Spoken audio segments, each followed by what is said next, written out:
سيدنا مولانا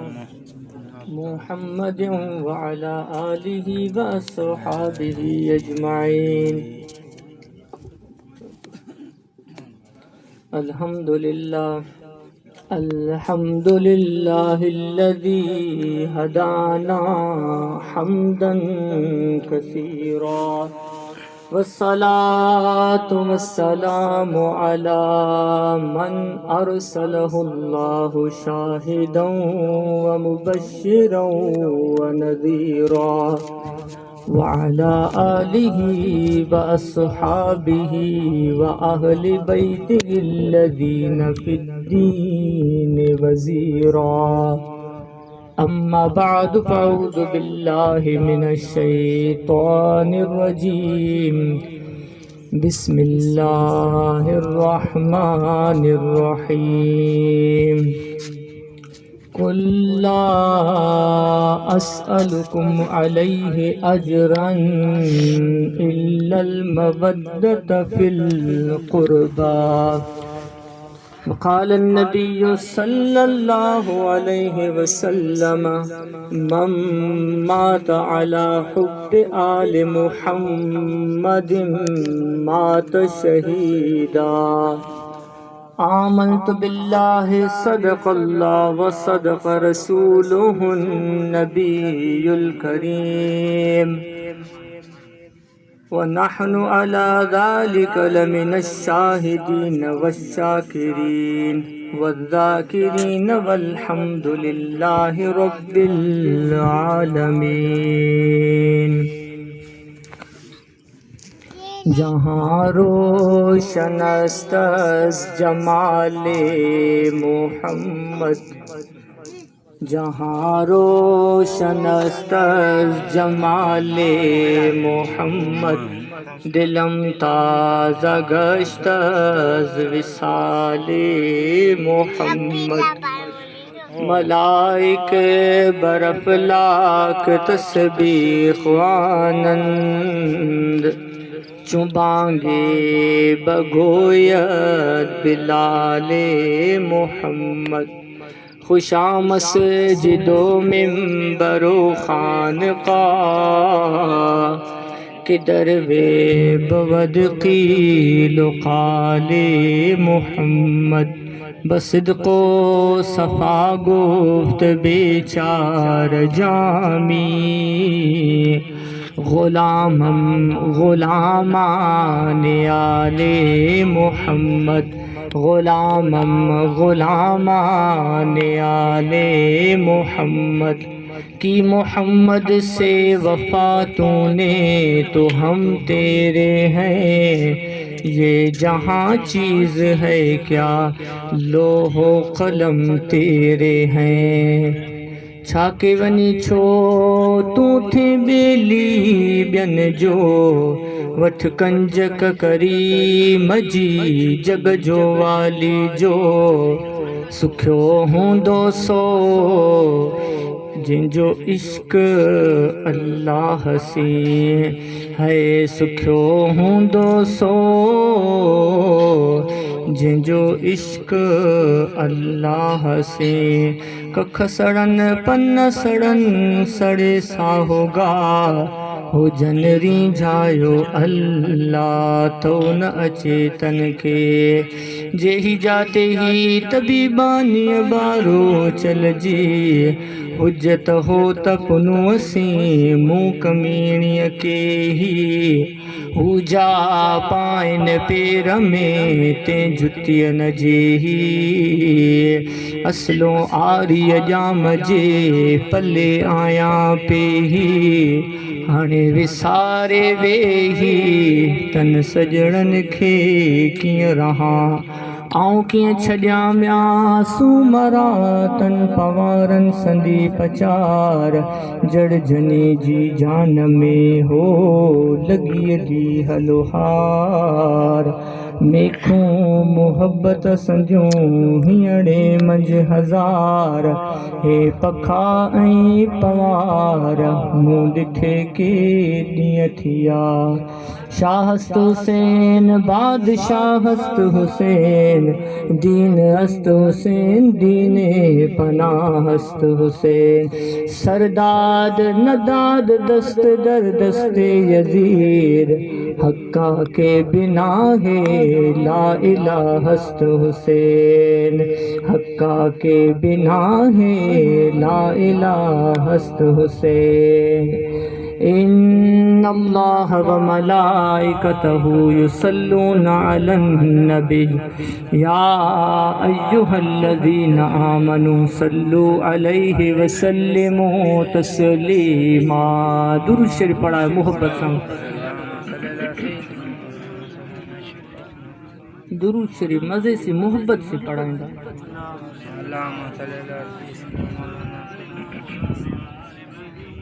زمین و زمان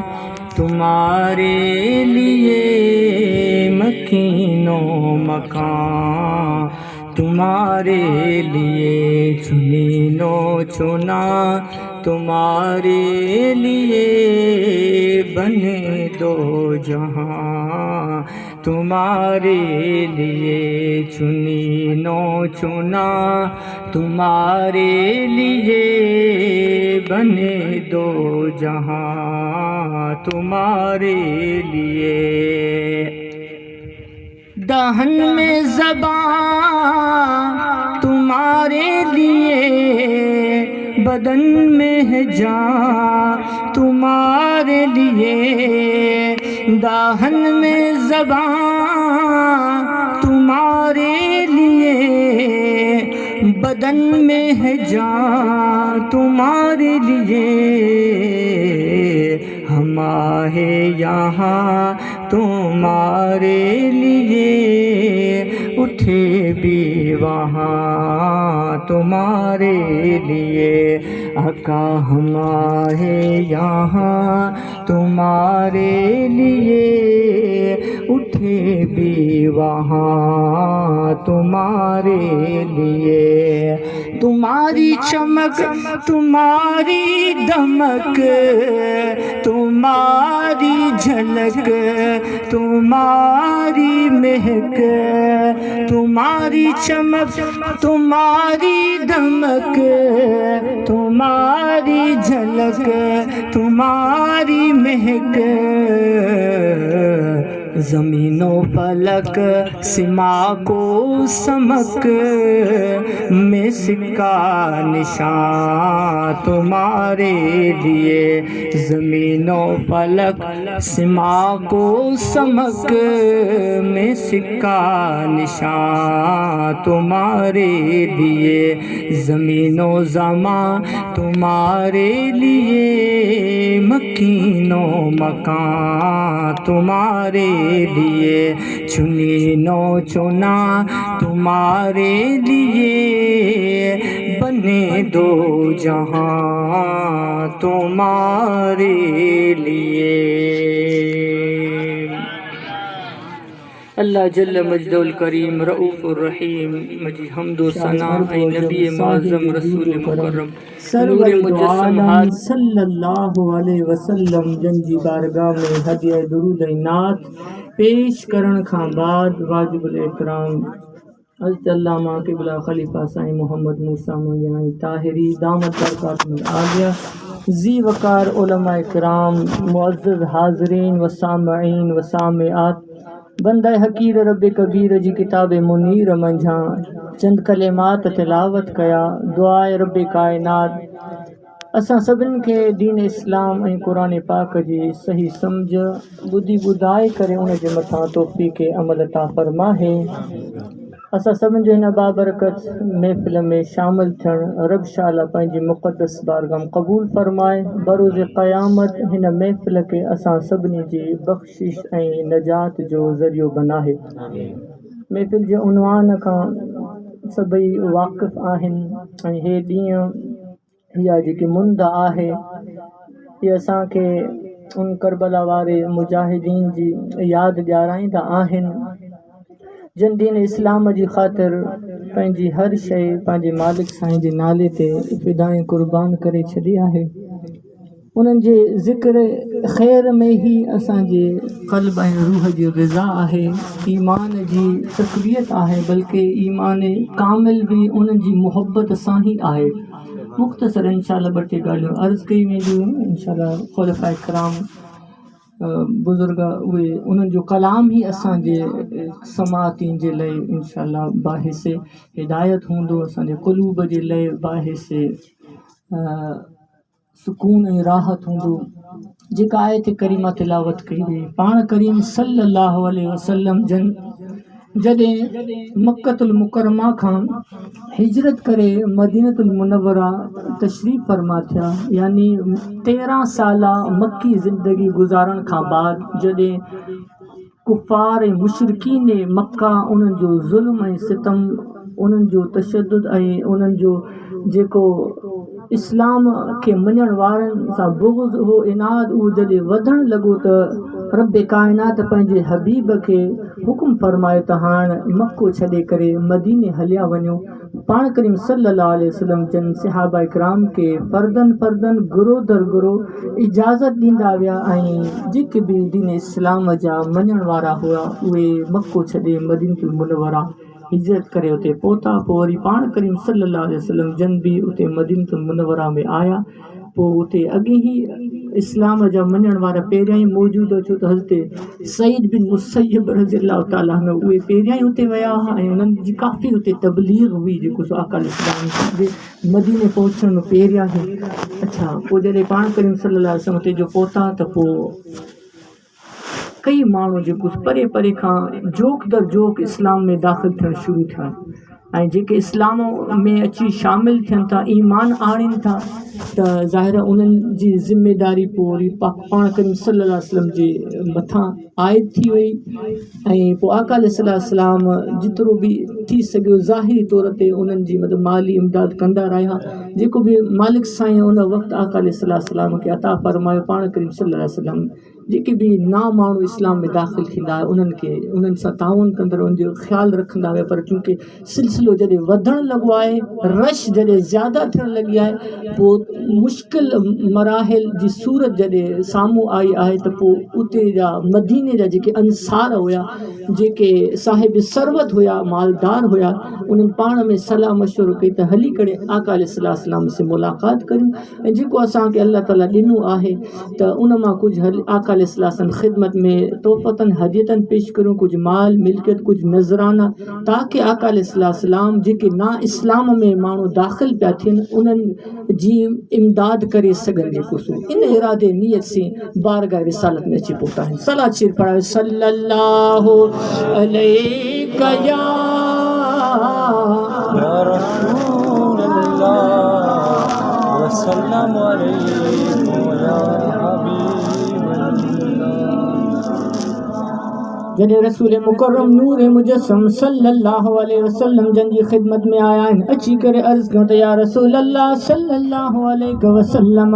अवां असांजे मथां वॾा एहसान फरमाया आहिनि, अवां असांखे रब काइनात जी वहदानियत उन जी मारिफत अता फरमाई आहे ऐं असांखे कलमे जी दौलत सां नवाज़ियो आहे, ईमान जे ख़ज़ाने जी दौलत बि असांखे ॾिनी आहे। या रसूल अल्लाह सल्लल्लाहु अलैहि वसल्लम, अवां जे तुफ़ैली असांखे क़ुरान पाक मिलियो आहे, नमाज़ रोज़ो दीन मुकम्मल मिलियो आहे, एॾो एहसान आहे अवां जो असांजे मथां। लिहाज़ा इन जे एवज़ में, इन जे बदिले में या रसूल हे नज़राना, हे माल ज़र जेको असां आंदोसीं आहे अवां जी ख़िदमत में, इन जे बदिले पेश था करियूं जो अवां दीन इस्लाम में असांखे दाख़िल कयो आहे, असांजे मथां हे एहसान फरमाया आहिनि। इन इस्लाम जे ईमान जे एवज़ में या रसूल अल्लाह सल्लल्लाहु अलैहि वसल्लम असांजा हे तोहफ़ा, हे नज़राना, हे माल ज़र क़बूल फरमायो। पाण करीम सल्लल्लाहु अलैहि वसल्लम अञा जवाब न पिया ॾियनि। जेको सो इन दौरान इहा आयत मुबारक लथी आहे, जेको सो रब काइनात हज़रत जिब्रील अलैहिस्सलाम खे मोकिलियो आहे त ऐं मुंहिंजा जिब्रील वञ मुंहिंजे महबूब खे इहो पैगाम ॾिए त रब काइनात फरमाए थो त ऐं मुंहिंजा हबीब दीन इस्लाम जी ख़िदमत जे एवज़ में कॾहिं बि इन्हनि खां दुनिया न वठिजांइ। दीन जी ख़िदमत में दुनिया वठ जीअं उम्मीद तौर ते रवाज़ बणिजी वियो आहे, जेको लेकिन पाण करीम सल्लल्लाहु अलैहि वसल्लम खे अल्लाह जी ज़ाते वाला पाण मना फरमाई त दीन जे बदिले में दुनिया, छो त दुनिया हक़ीर आहे। जेको हाँ आका अलैहिस्सलाम फरमाया अगर हिन दुनिया जी हैसियत अल्लाह जी नज़र में मख जे पर जे बराबर हुजे रब कायनात हिन दुनिया मां काफ़रनि खे पाणीअ जो हिकिड़ो ढुक बि न ॾेखारियो। अॼु काफ़रनि वटि एतिरी दुनिया आहे, इन जो मक़सदु हिन दुनिया जी का बि अल्लाह जी नज़र में हैसियत आहे ई कान। यहाँ तक कि रसूल मुकरम नूर मुजस्सम सल्लल्लाहु अलैहि वसल्लम सहाबा किराम से तशरीफ़ फरमाइन हिकिड़ी जॻह ते हिकिड़ो ढूंढ पियो पाण करीम सल्लल्लाहु अलैहि वसल्लम जे उते जॾहिं पहुता आहिनि त हिकिड़ो मुर्दार नंढड़ा हुन जा कन हुया। रिवायत में अचे थो आका अलैहिस्सलाम हुन जे कन में खणी जले करे मथे खणियो आहे जेको मुर्दार उहो नंढड़ो को बकरो हुयो जेको सो आका अलैहिस्सलाम हुन जे उन नंढड़े कननि में जेको सो वठी करे मथे जलियो आहे। सहाबा किराम के मुखातिब थिया आहिनि त हे मुंहिंजा सहाबियो अवां मां आए को हिन माल के को ख़रीद करे। सहाबा किराम अर्ज़ करण लगा त या रसूल अल्लाह सल्लल्लाहु अलैहि वसल्लम या रसूल अल्लाह हिन जे मालिकनी हिन के लाड़े छॾियो आहे, हिन मुर्दार जे एवज़ में केरु रुपयो ॾियण जे लाइ बि तयारु कोन हूंदो। या रसूल अल्लाह हिन खे केरु ख़रीद कंदो? त पाण करीम सल्लल्लाहु अलैहि वसल्लम जन फरमायो आहे त ओ मुंहिंजा सहाबियो जीअं अव्हां जे नज़र में हिन मुर्दार जी का हैसियत न आहे, रब कायनात के इन खां वधीक हिन दुनिया जी नज़र अल्लाह जे नज़र में हिन दुनिया जी हिन मुर्दार खां भी वधीक का भी हैसियत ना है, यानी दुनिया ने मुर्दार खां भी घटिया तर आहे जेको। लिहाज़ा इहा दीन जो एवज़ थी ही को थी सघे। तॾहिं रब कायनात पंहिंजे हबीब खे फरमाता है मुंहिंजा हबीब इन्हनि खे चओ कुल ला असअलुकुम अलैहि अजरा, या जेकी मूं दीन जी ख़िदमत कई आहे तव्हांखे कलमू भी पढ़ायो आहे, क़ुरान जी दौलत सां भी सरफराज़ कयो आहे, अल्लाह जी मोहब्बत मार्फत भी तव्हांखे ॾिनी आहे, इहो सब मां रब कायनात जी रज़ा जी ख़ातिर कयो आहे। इन सलाती व नुसुकी व महयाय व ममाती लिल्लाहि रब्बिल आलमीन, मुंहिंजी हर शइ मुंहिंजी हर इबादत रब कायनात जे नाले ते आहे। लिहाज़ा या मुंहिंजे की बि दीन इस्लाम जी दौलत तव्हां ताणी पहुचाई आहे सभु पंहिंजे मालिक साईं जी मोहब्बत ऐं हुन जी रज़ा जी ख़ातिर आहे। लिहाज़ा इन दीन जे एवज़ आउं तव्हां खां रुपए जो बि सवाल नथो कयां। हाँ हाँ दुनिया जे बदले में हिन दुनिया जी सूरत में मूंखे हिन दीन इस्लाम जी ख़िदमत जो कुछ भी बदलो न थियो। हाँ जेकॾहिं चाहियो था त हे जेतिरा बि अव्हां जे मथां एहसान थिया आहिनि दीन जी ईमान जी क़ुरान जी सूरत में इनो जेकर एवज़ ॾियणु चाहियो था त पोइ इल्लल मवद्दत फिल क़ुर्बा अकल सां पर मुंहिंजा जेके क़राबतदार आहिनि मुंहिंजी जेकी आल आहे आले बैत आहिनि उन से मवद्दत करियो, जेको उन्हनि से मुहबत करियो। इहो ई गोया के अव्हां जे न दीन इस्लाम जे एहसान जो बदलो हूंदो, इन्हनि से मोहब्बत करियो। बल्कि मोहब्बत जे बजाय मवद्दत जो लफ़्ज़ रब कायनात क़ुरान पाक में फरमाया। मोहब्बत जॾहिं पंहिंजे इंतिहाई दर्जे ते पहुचंदी आहे उनखे पोइ मवद्दत चयो वेंदो आहे, जंहिंखे आम ज़ुबान में असीं इश्क चऊं था। जेको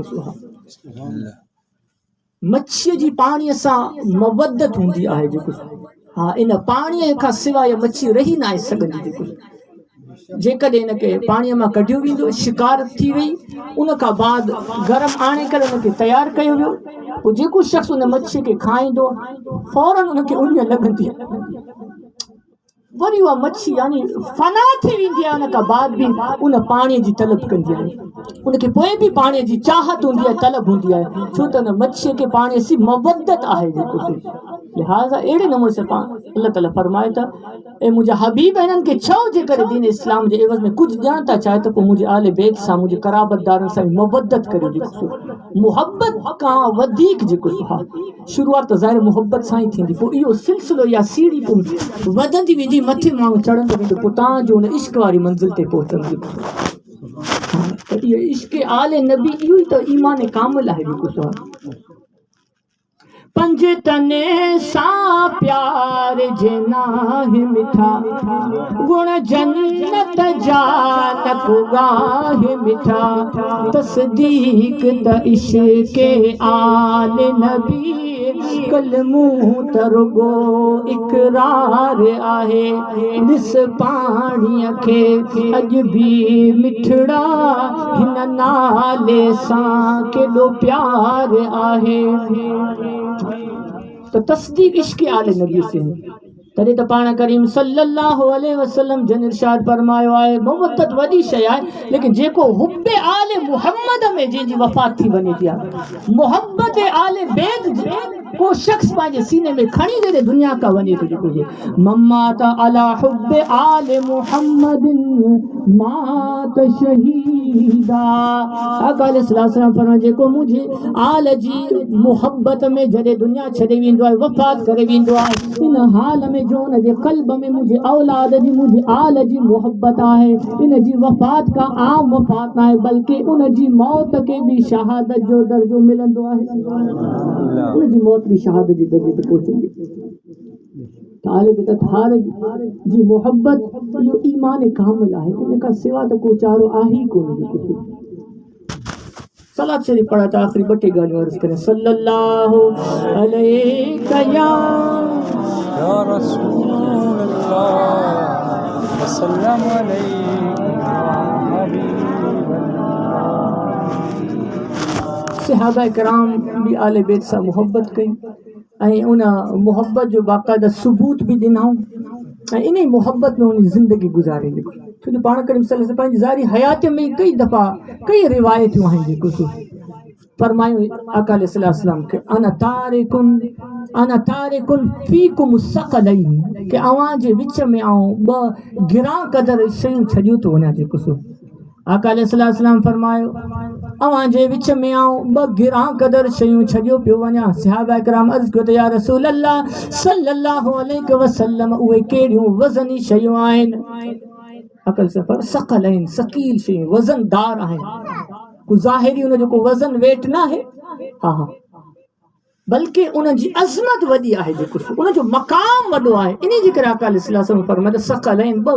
گراں قدر شیوں جو کو وزن دار شیوں چھڑیو تو ونا یا رسول اللہ صلی اللہ علیہ وسلم اوے ثقلین کیڑیوں شیوں آئین اوے گراں قدر اوے قیمتی کیڑیوں شیوں آئین تو آقا علیہ السلام فرمائے دو مجھے صحابی ہوئے بس شیوں آئین ہکڑو آئے الکتاب قرآن پاک آئے اللہ تعالیٰ جی کتاب آئے یا قرآن پاک آوان جی وچ میں چھڑیو تو ونا بیو وری مجھے آل آئے مجھے آل بیت آئے یہ آوان جی وچ میں آؤں چھڑیو پیو ونا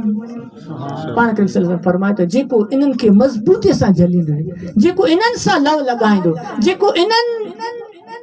جے مطابق پہنجی زندگی گزارن دو آقا علیہ السلام فرمائے انن جی نجات تھندی جے کو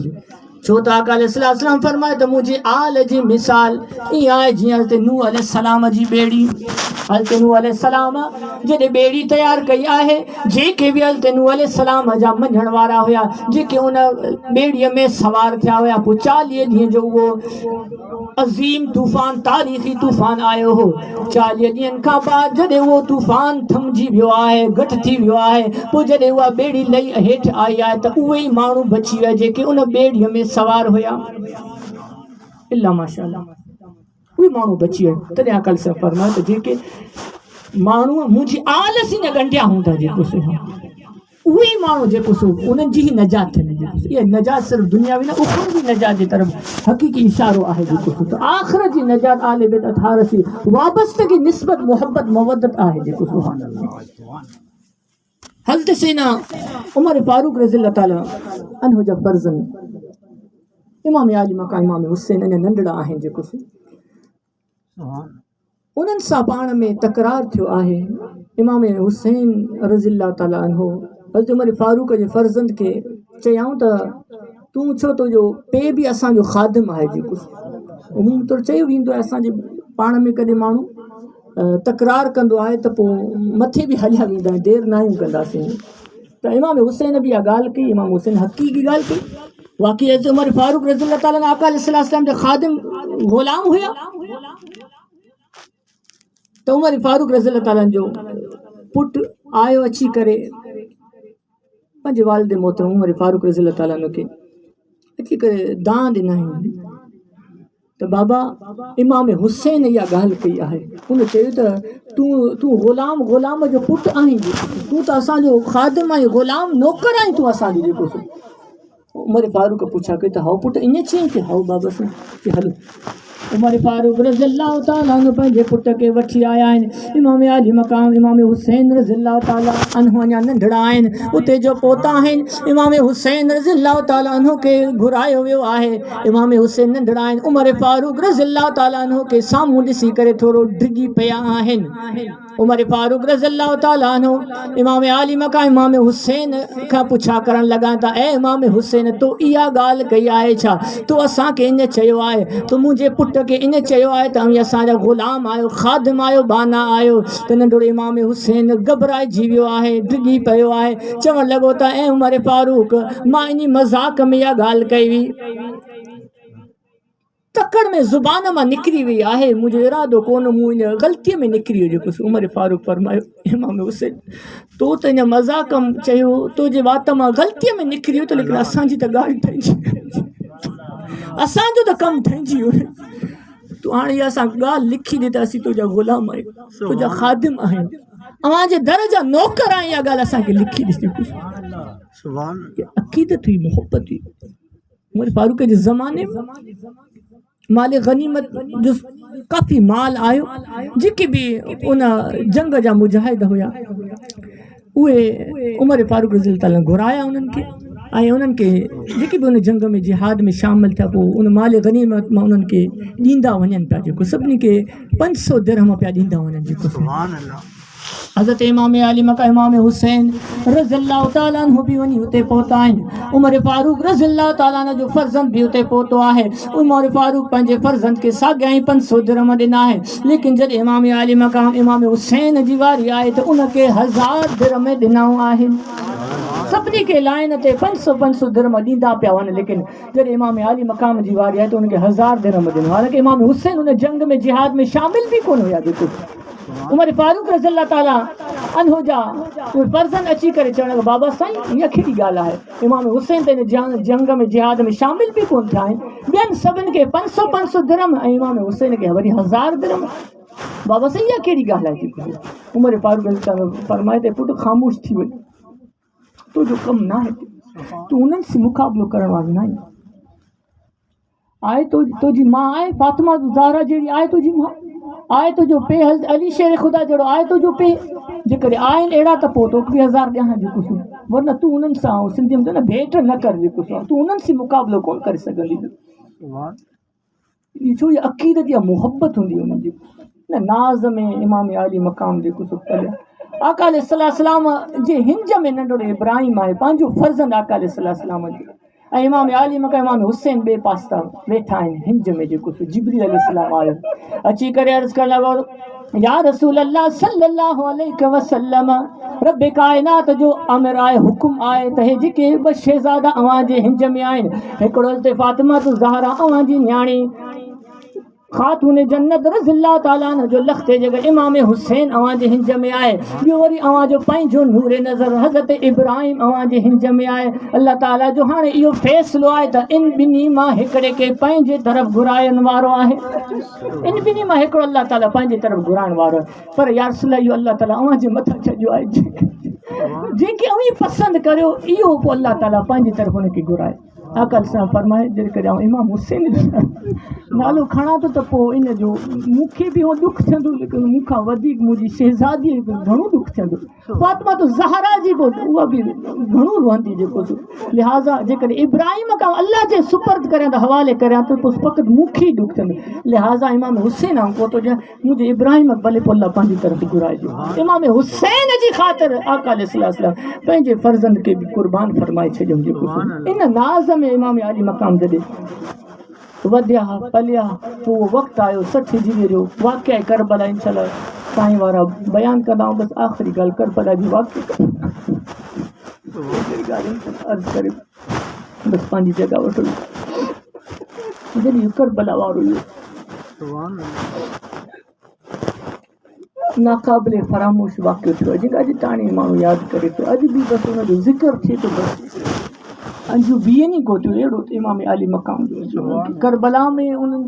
جے لئے پانی بند کیوں ہوئی ہو لیکن اج بھی انہوں جو نالو وٹھے تو اکھن میں پانی دو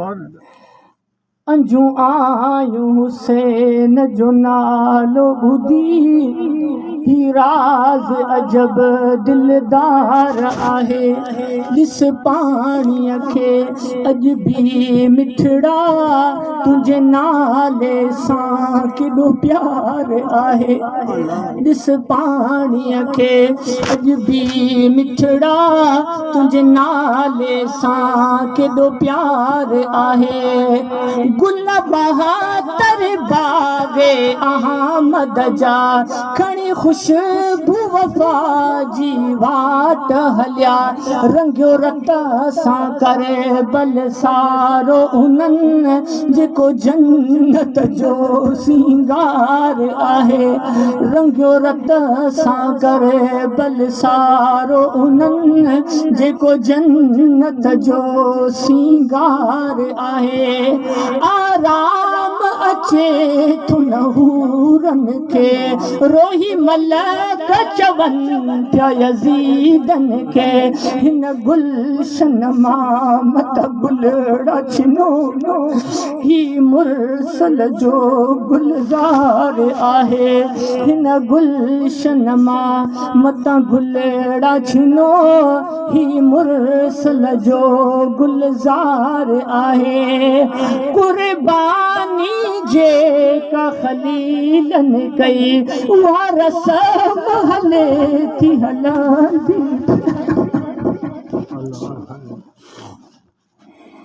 हज़रत इब्राहिम अलैहिस्सलाम पंहिंजे बछड़े खे मिना जे मैदान में क़ुर्बानी कयो अल्लाह ताला की कुर्बानी एॾी त पसंदि आहे जो हज़रत इब्राहिम अलैहिस्सलाम जिन सुन्नत खे अल्लाह ताला दीन इस्लाम में शामिल करे छॾियो क़यामत ताईं अचण वारा माण्हू उहे न ज़ुल्हजा ते न कुर्बानी वारी रस्म खे अदा कंदा लेकिन इमाम आली मक़ाम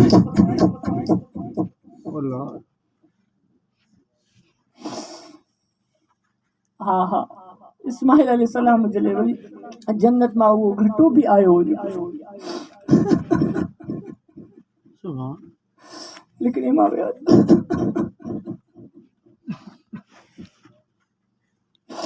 वो तो दोस्ती जो इम्तिहान हो तो न हो तो इश्क जो अल्लाह ताला पंहिंजे खलील जी न दोस्ती खे आज़मायो त हे मुंहिंजा इब्राहिम ॾिसां तुंहिंजी दिलि में मुंहिंजी मोहबत ज़्यादा या मुझे इस्माइल या पंहिंजे फर्ज़नि जी मोहबत ज़्यादा है ए इब्राहिम हा तूं छुरी वाए ॿुधाए त तुंहिंजी मोहबत मूं मालिक सां ई आहे ताकी तुंहिंजी दोस्ती वारो जेको रिश्तो मूं सां मज़बूत थी वेंदी पोइ इब्राहिम अलैहिस्सलाम उन दोस्ती वारे इम्तिहान खे कमाल ताईं पहुचाइण जे लाइ पंहिंजे पुट खे लेटाए करे छुरी वाहे छॾी लेकिन हिते इहो न हो जेको हुते दोस्ती तॾहिं त घटि आयो हुन बाबा जानवर आयो जेको